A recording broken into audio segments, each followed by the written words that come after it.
Yeah, the tuners, actually, I was inspired by hearing Earl Scruggs, who at the beginning of the Flint Hill Special turned the second string down from B to A and the third string from G to F sharp, making an open D chord, and then he tuned them right back up. Then he played the tune. And there were a few other tunes like Earl's Breakdown, which involved only one string, but lowering the string down and then bringing it back to the original pitch. And he accomplished this by drilling holes in the headstock and adding extra shafts with a cam on the end, and basically ruined a lot of nice little banjos. And I decided it would be possible to build all the mechanism into one gearbox. The detuning part and the tuning part. And so with a college friend of mine, we both had mechanical interests and both had cars with planetary transmissions, and we decided we were going to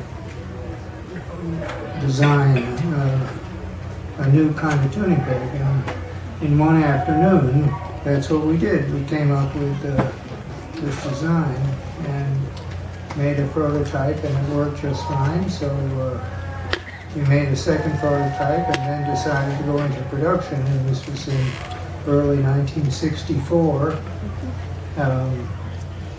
We were able to get Earl involved in the business because it would help our sales a lot. So the earliest ones were stamped Scruggs, Keith, and Bump. Dan Bump was our third partner. And it was in 1970 that sold out his shares of the business. So now they're just stamped the Keith Banjo tuner. And the interesting thing is you can also use them on all four strings, which I have an idea that Bela is going to demonstrate. Earl's design couldn't be used on the first and fourth strings because there wasn't enough room in the headstock to drill another hole. Right, they go in the existing holes. They go in the existing holes, right? You just replace. Yeah, they replace the regular tuner. And they're here's heavier. your standard tuners, and here's the Keith pegs, and Bela's got four. I've got four, and I started using four partly because I thought I was going to do all this stuff where I was bending all the strings. I discovered that banjo is really still a very fragile algorithm, and as you start changing one string, every other string changes. So I'm going to play one tune that I worked on that uses three tuners.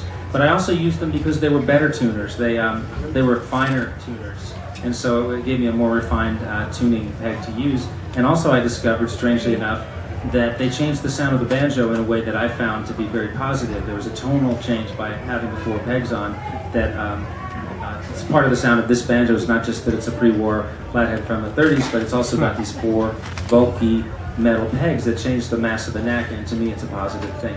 So that's another part of it. So I'm going to attempt a tune called Katmandu. Wish me luck. I'm going to mangle one of my own tunes today.